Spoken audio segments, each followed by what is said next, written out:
my shoes and out the door. 5, I'm alive. 6, 7, 8, feeling great. Hello and welcome back to Beyond Your Wildest Genes podcast. My name is Dr. Noah DeCoyer and I am your co-host. Today our guest is Dr. Rudy Mueller. Dr. Rudy is a practicing functional medicine, anti-aging, and human potential practitioner who works closely with clients to help them lose weight, rebalance hormones, and optimize their environment to reach their fullest potential. He is the founder of Limitless, a company designed to help you get slim and reach your limitless potential, and is the host of the Forget Weight Loss Forever project, an online event that gives you access to 33 of the top experts in the world on how to find and address the underlying cause to your weight loss resistance. His mission, based on losing his father early in life to chronic disease, is to help parents experience a richer, longer, and more fulfilling life that allows them to impact their children and grandchildren in a positive way. He encourages you to live happy, live healthy, and affect others positively. Dr. Mueller, how are you today, my friend? I'm doing well. Thanks for that great introduction. I really appreciate it. Thanks for having me on, too. My pleasure. Now, my first question always is backstory. How did Dr. Mueller become Dr. Mueller of today? Well, I'm the third Dr. Mueller in my family, so Nice. there was some expectation there. But no, in all seriousness, when it came to getting on this mission of becoming a functional medicine or human potential medicine practitioner and really trying to help other people, like you mentioned earlier, specifically parents and grandparents, reach their full potential so that they can have greater impact on their children or grandchildren's lives. It started in my own life with my father, and I'll try to keep this as short as possible, but it's hard. It's always difficult to tell a story. When I was 9 years old, my father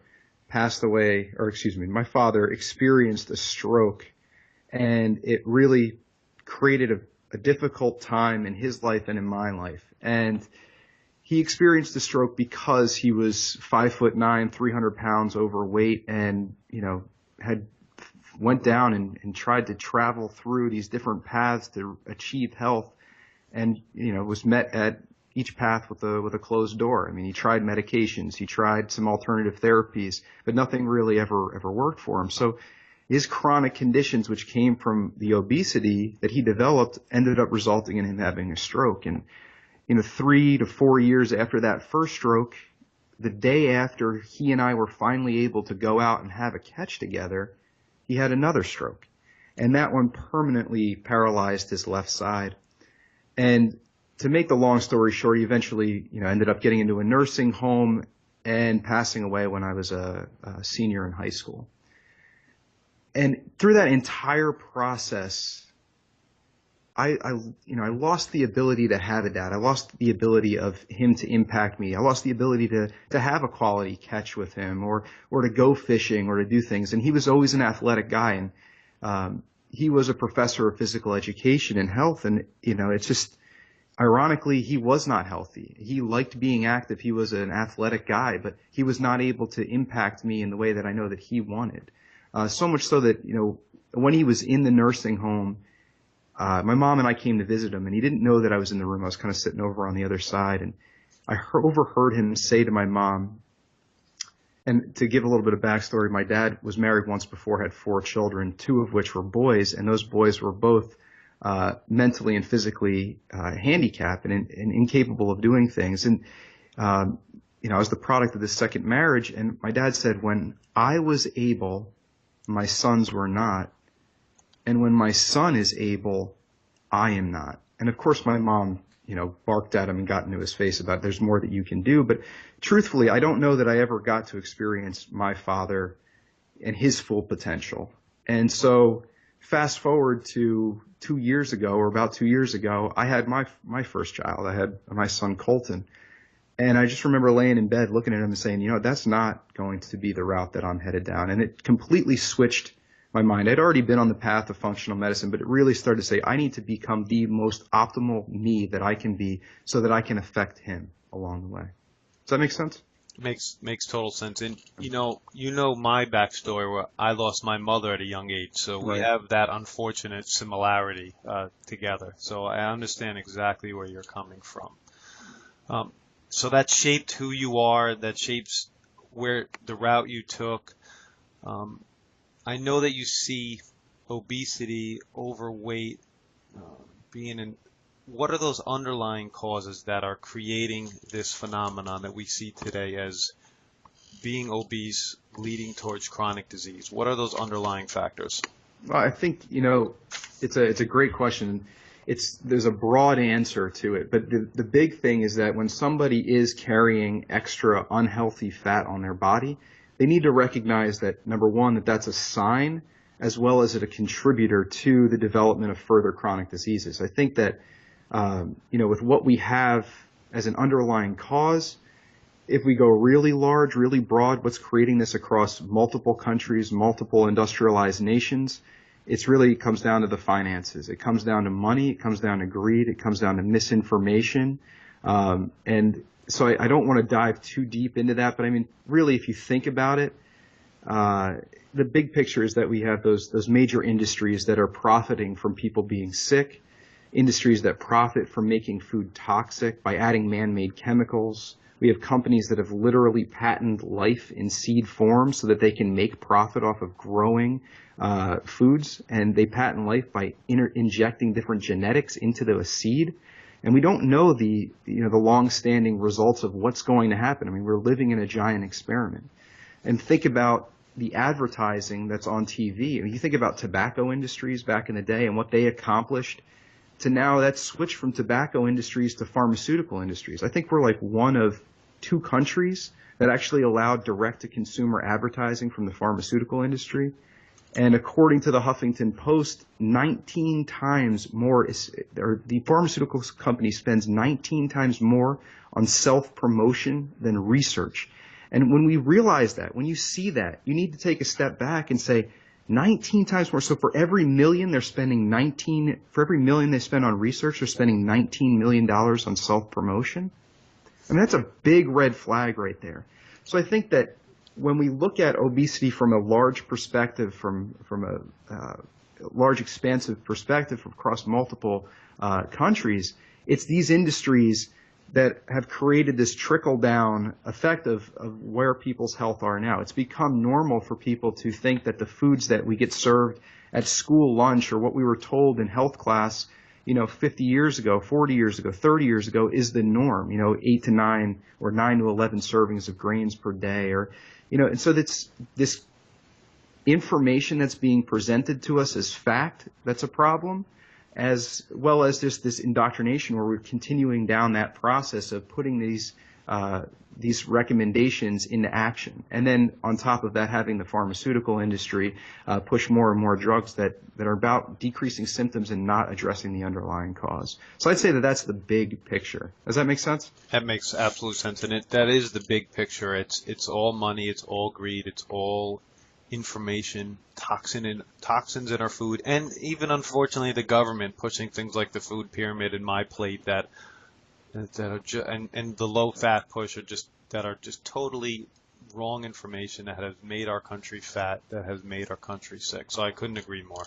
Well, I think that you know as well as I do that chronic conditions come from your environment interacting with your genes, creating the epigenome. For crying out loud, that's what your podcast is named after, right? Right. So you understand it, but it's just the importance is that everybody else understands that it's the environment interacting with your genetics that drives people to either present with a chronic condition like diabetes or cancer or autoimmune disease, or somebody who is a high-end high performer that is working and continuing to pursue their fullest potential. And it's about how do we change that environment. We can't go in and change the genes around. We can change the expression of those genes by changing the environment. And that's an important thing to understand. I mean, the founder of where we have our doctorate is in chiropractic. The founder of that, D.D. Palmer, clearly stated, and even this, back when he was around developing this, it was trauma, toxins, and thoughts are what drive disease or what can drive health. And I think more and more is being poured in the bucket of trauma, and toxins and thoughts today. And so when we go, when a person goes to a chiropractor for manipulation, we may be not able to get as much benefit as we did, 50, 60 years ago because of the amount of toxins that are being put into our system. But I think that that those are the three big things that we need to be thinking about from our environment, and how do we address them. Of course, they're big umbrellas with many different little umbrellas underneath it, but I think that those are the areas that we really need to start to take the necessary steps in our own life to be able to implement change. It is quite amazing when you think of the founding fathers of chiropractic talking about thoughts and autosuggestion and toxins and the physical body and how they had it right 115 years ago. Right. Just necessarily didn't have the right terms or the terms that we use today, but boy, did they nail it 115 years ago. It's for sure. And, it's not just chiropractic. DOs were founded on a similar Yes. perspective. Naturopathic physician, that profession was founded on acupuncture. I mean, all of these have been founded on, these types of perspectives. And so, we just have to get back to that. We have to get back to nature. We have to get back to those understandings that these are the things that drive disease. These are the environmental factors that you actually have control over, that you can make changes in these things to actually see health on the other side or full potential on the other side. Agree. Now, what do you think is the main reason why over 80% who implement a program to lose weight usually slip and gain the weight back or gain more weight than they did when they prior to starting? What are the reasons for that? Another great question. There are a few things. I think when you look at people and the current weight loss paradigm, you're seeing these things.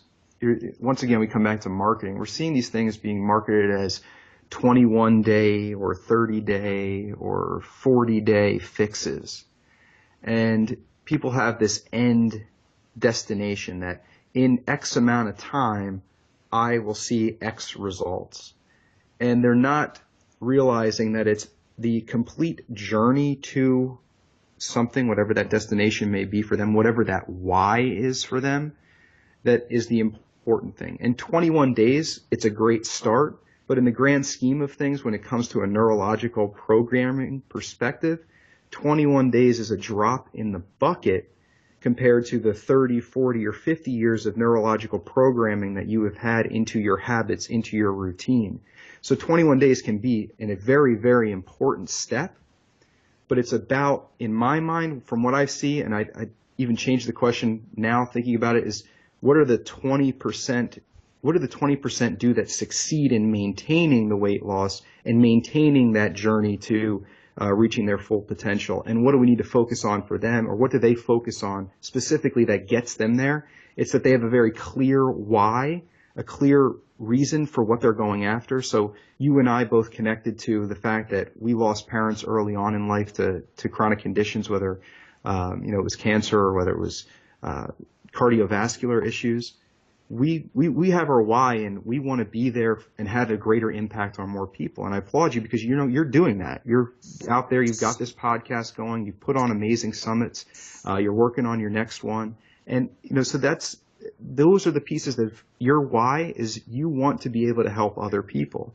Am I wrong with that, or am I right? No, you nailed it. Yeah. Right. And I feel the same way about you, so we're right on the same page. Right, exactly. And so it's about connecting to that why. So my why for my own personal health is I want to be the most optimal that I can be so that I can have an impact on my family and so that I can impact others in a positive way. And it's a broad, maybe a broad why, not real clear. I have my clarity and my daily affirmations, but I think that is number one. You have to connect to a deep why. I mean, in my clients, when a person comes into me, and this can be your deep why, but I don't think it's when I see people that are all about the aesthetics of losing weight. They want to be thinner, or they want to fit into a pair of jeans, or that can be a motivating factor. But once you reach that, then what? Then what? They have this in the mind that, okay, once I reach, 150 pounds, I'm going to be happy.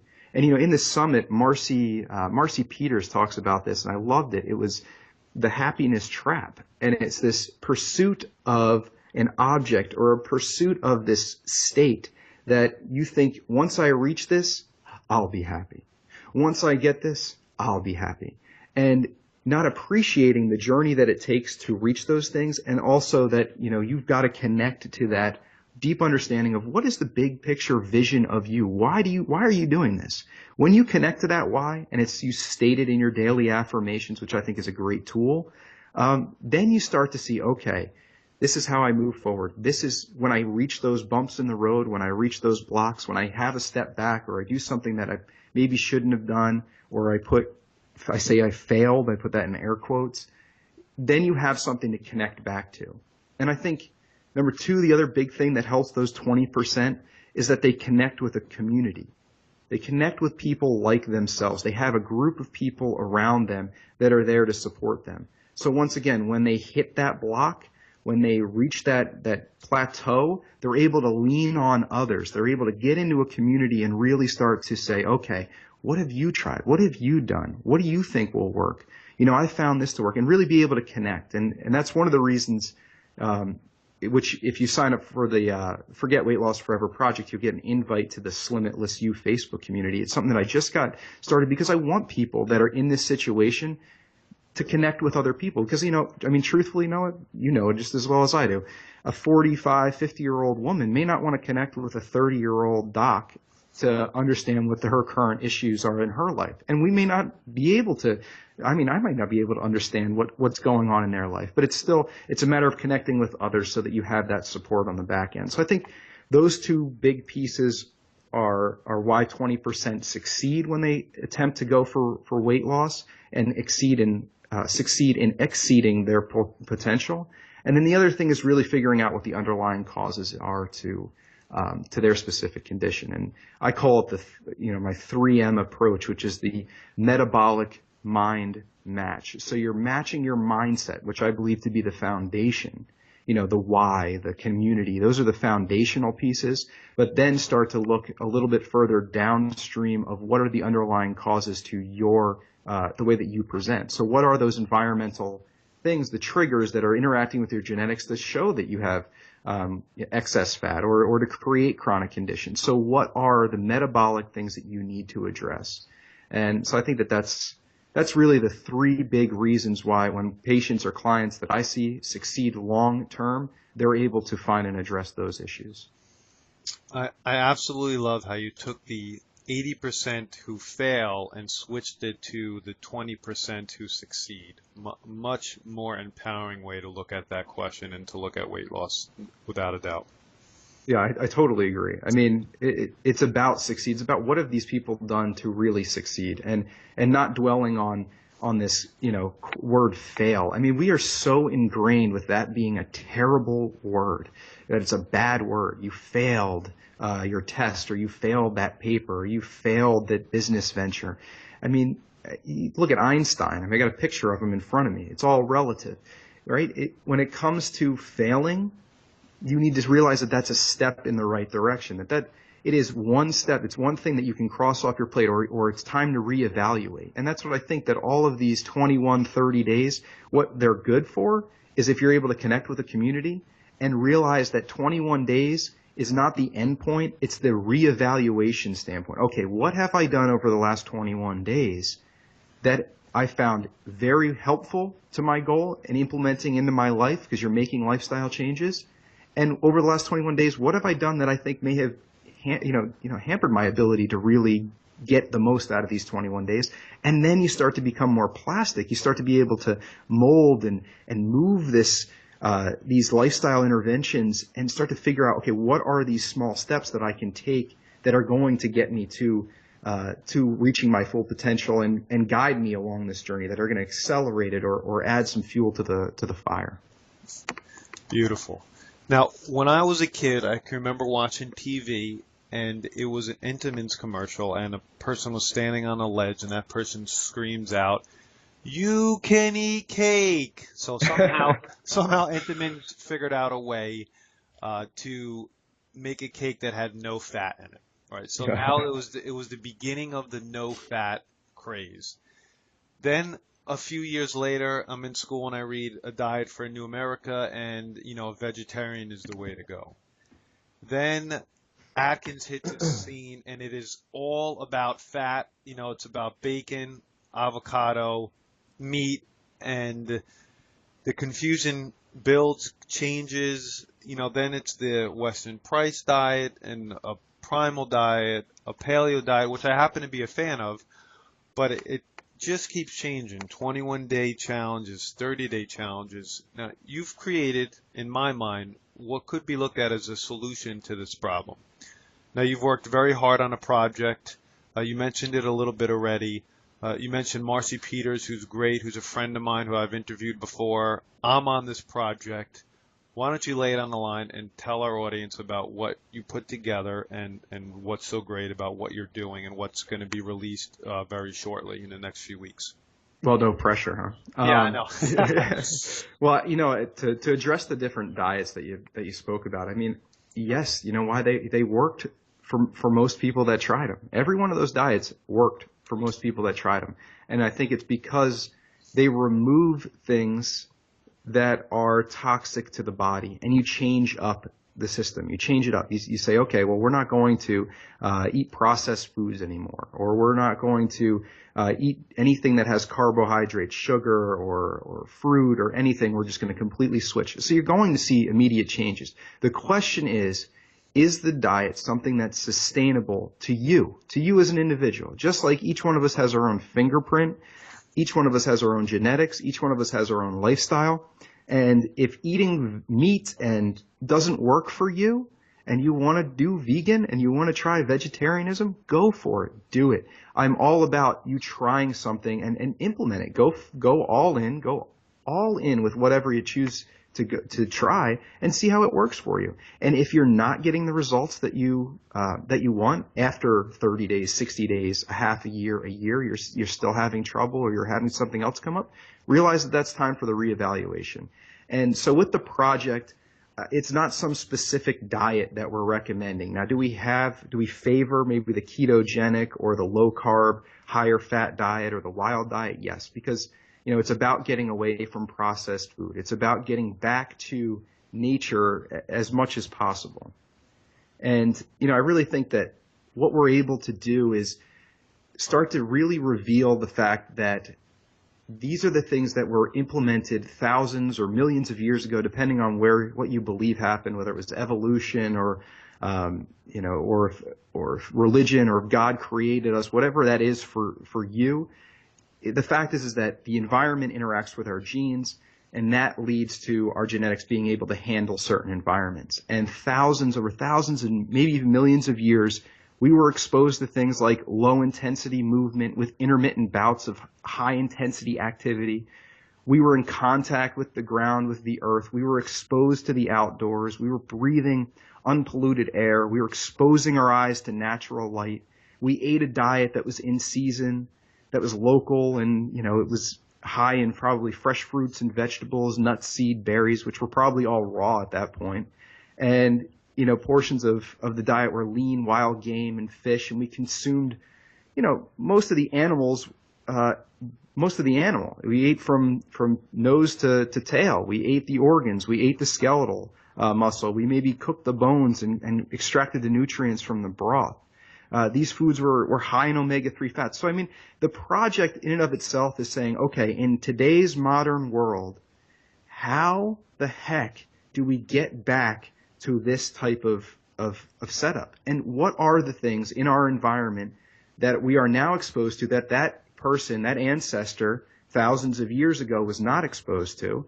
And how do we mitigate that? Because, I'll tell you what, Noah, I don't really want to go out and barefoot and live in a cave and hunt down my next meal or go foraging through the woods. I'd probably end up eating some poisonous berry, not be able to, kill a squirrel with a pellet gun or whatever. I wouldn't be able to do it. I think I would fail. And it may be the step in the right direction, because it's going to realize that I need to get back into my house. I need to be able to go to the refrigerator when I want some food.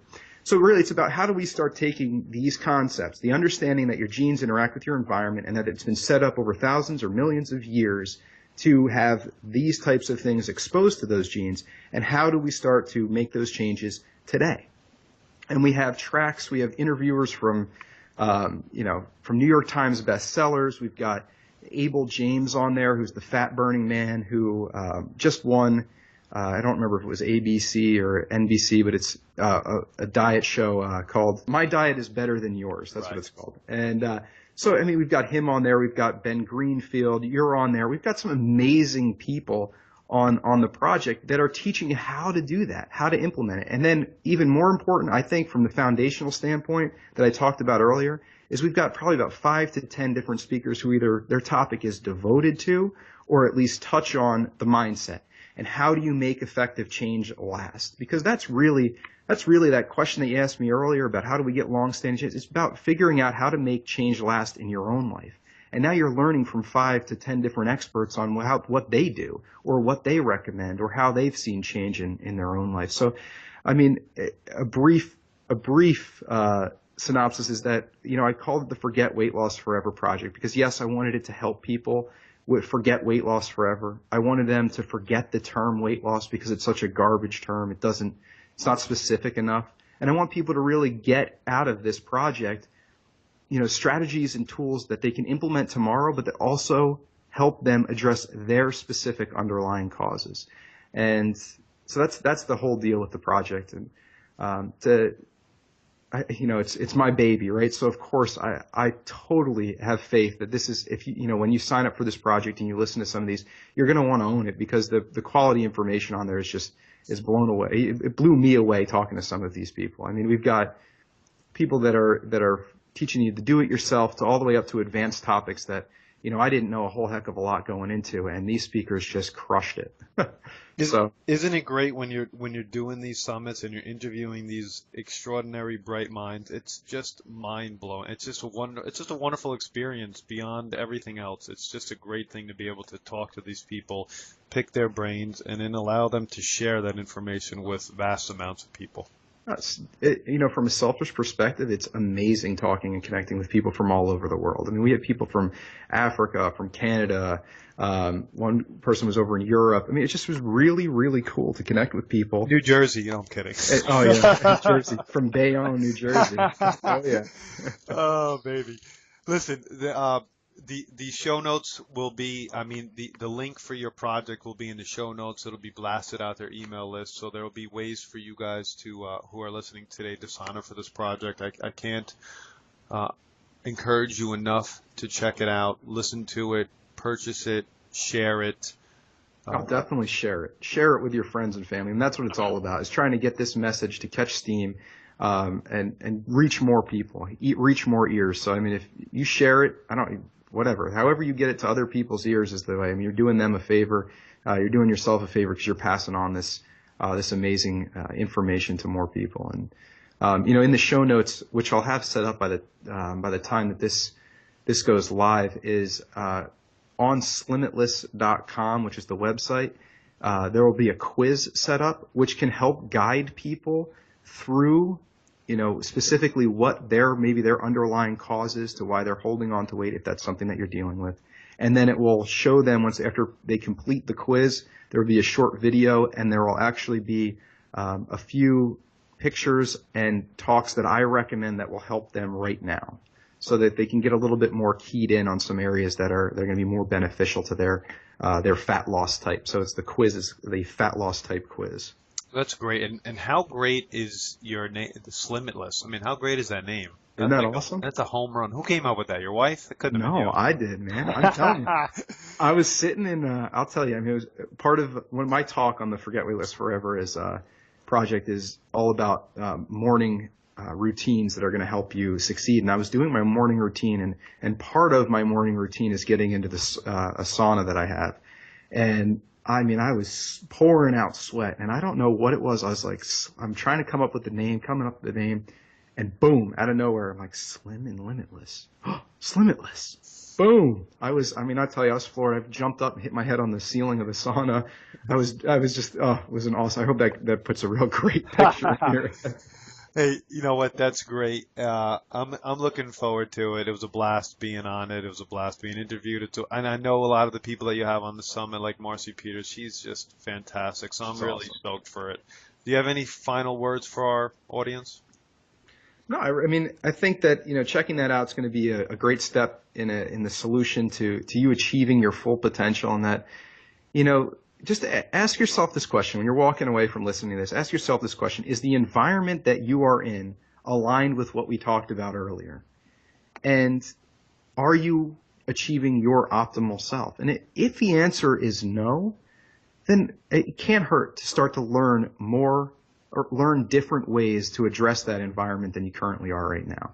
I mean, change is a hard thing. It's a hard thing for anybody. It's a hard thing for me. It's a hard thing for Dr. Noah. It is a difficult thing to take, undertake. And whether it's with your health or with anything, business, relationships, it's a difficult thing to take on. And to get this additional advice, to get some of the information that you can learn from this project is it's a no-brainer. I'm telling you, it's going to help you. It's going to help I hope, hundreds of thousands of people really start to optimize their environment, to optimize themselves. So the final thing I've got to say is just remember to live happy, live healthy, and affect others positively. Beautiful, beautiful. My name is Dr. Noah DeCoyer, your co-host, and you are listening to the Beyond Your Wildest Genes podcast. If you like what you've heard today, please share this with your friends and family and encourage them to subscribe on iTunes. You can sign up for our incredible weekly email at www.centerforepigeneticexpression.com. And please let me encourage you to check out our first project, Summit, called www.painreliefproject.com.